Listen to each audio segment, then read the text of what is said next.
Ini merupakan peta yang menggambarkan kedudukan Swiss di tengah kecamuk Perang Dunia Kedua.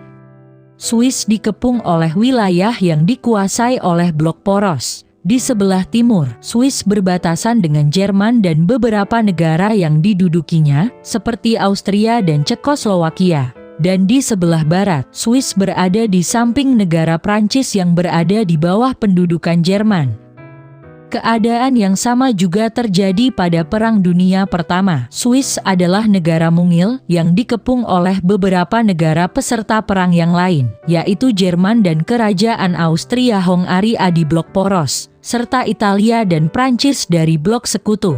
Namun, Swiss tetap berhasil mempertahankan netralitas mereka dalam dua perang besar tersebut. Di video ini, kita akan membahas sejarah tentang mengapa dan bagaimana Swiss bisa tetap menjadi negara netral. Tapi sebelum itu, pastikan telah menekan tombol subscribe dan menghidupkan lonceng notifikasi. Kalian juga dapat menonton puluhan video sejarah lain yang telah kami buat sebelumnya. Swiss telah menetapkan netralitasnya jauh sebelum Perang Dunia I dan II, yaitu dalam Kongres Wina pada tahun 1815, tidak lama setelah berakhirnya Perang Napoleon. Swiss menyatakan diri tidak akan terlibat dalam konflik bersenjata antara negara lain. Bahkan, jika ditarik lebih jauh, gerakan awal netralitas Swiss telah dimulai ketika Konfederasi Swiss dikalahkan oleh Prancis dalam pertempuran Marignano pada tahun 1515. Sejak saat itu, Konfederasi Swiss telah meninggalkan kebijakan ekspansionisnya. Meski harus bersusah payah, Swiss cukup berhasil bertahan sebagai negara netral, khususnya dalam dua perang terbesar sepanjang sejarah manusia. Dalam Perang Dunia I dan II, Swiss tidak mengalami invasi dari negara-negara tetangganya yang mengikuti perang. Dalam hal ini, Swiss juga diuntungkan oleh topografinya, yang sebagian besarnya bergunung-gunung dan sulit untuk ditembus. Meski begitu, wilayah Swiss selalu menjadi lokasi aktivitas spionase, diplomasi, perdagangan, dan tempat perlindungan bagi pengungsi sepanjang peperangan. Untuk menjaga posisinya, Swiss tetap memiliki kekuatan militer dan pertahanan yang cukup kuat untuk mengisolasi diri dalam perbatasan negara dan mempertahankan diri dari serangan asing. Menjelang meletusnya Perang Dunia Pertama, Swiss memiliki 220.000 personel aktif yang dikonsentrasikan di wilayah-wilayah perbatasan. Ketika Perang Dunia Pertama meletus, Swiss sempat terpecah dalam dua suara.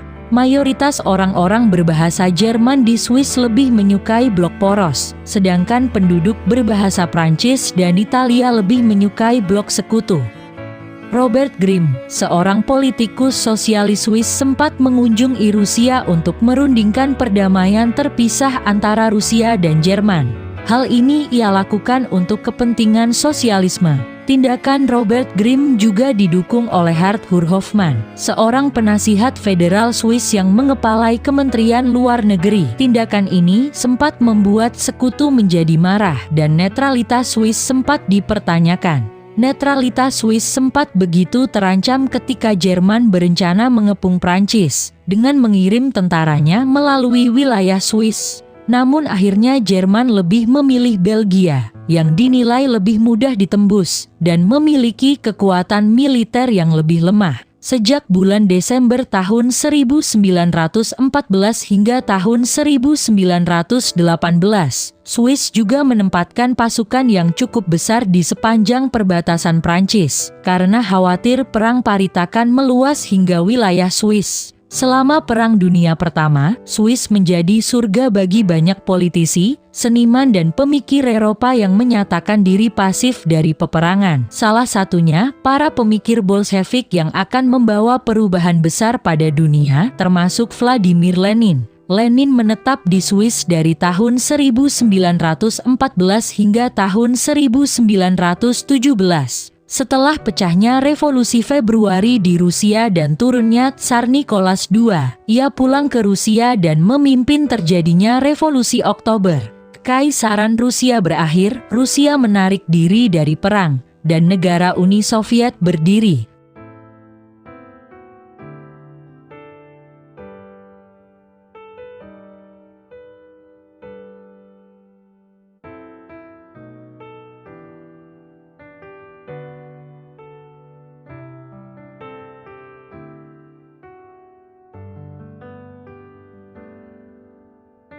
Kengerian yang ditimbulkan oleh Perang Dunia Pertama nyatanya hanya membuat perdamaian terjadi selama 20 tahun. Pada akhir dekade 1930-an, Eropa kembali dilanda konflik yang kemudian meningkat menjadi Perang Dunia Kedua. Tantangan untuk mempertahankan netralitas menjadi lebih berat bagi Swiss dalam Perang Dunia Kedua. Swiss sepenuhnya terkepung oleh kekuatan poros, dan sangat rentan untuk diinvasi oleh Jerman. Padahal Nazi Jerman telah mengibarkan bendera mereka di banyak ibu kota negara-negara Eropa, mulai dari Polandia, Belanda, Belgia, Luksemburg, Austria, Cekoslowakia, Denmark, Prancis, dan Norwegia. Untuk menghadapi berbagai kemungkinan yang bisa saja terjadi, Swiss terus memperkuat angkatan bersenjata mereka. Swiss memiliki 430.000 pasukan tempur, termasuk 210.000 pasukan pendukung dan 12.000 personel wanita.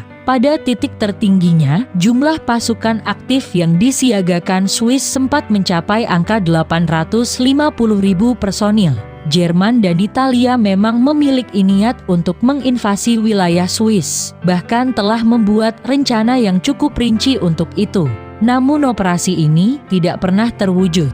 Swiss tetap menjadi incaran operasi spionase oleh dua kubu yang berperang. Amerika bahkan mendirikan kantor pusat informasi mereka di Swiss, dalam rencana untuk menginvasi wilayah Italia.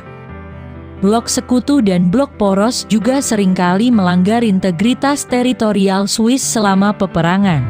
Ketika menyerang Prancis, Jerman tercatat melanggar wilayah udara Swiss sebanyak 190 kali, dan Swiss juga menembak jatuh selusin pesawat Jerman antara bulan Mei hingga Juni tahun 1940. Pasukan Sekutu juga sering melakukan hal serupa. Bahkan tercatat ada 36 penerbang Amerika dan Inggris yang ditembak jatuh dari wilayah udara Swiss. Meski menyatakan netral, Swiss tetap menyatakan tidak memberikan toleransi bagi pelanggaran wilayah udara mereka.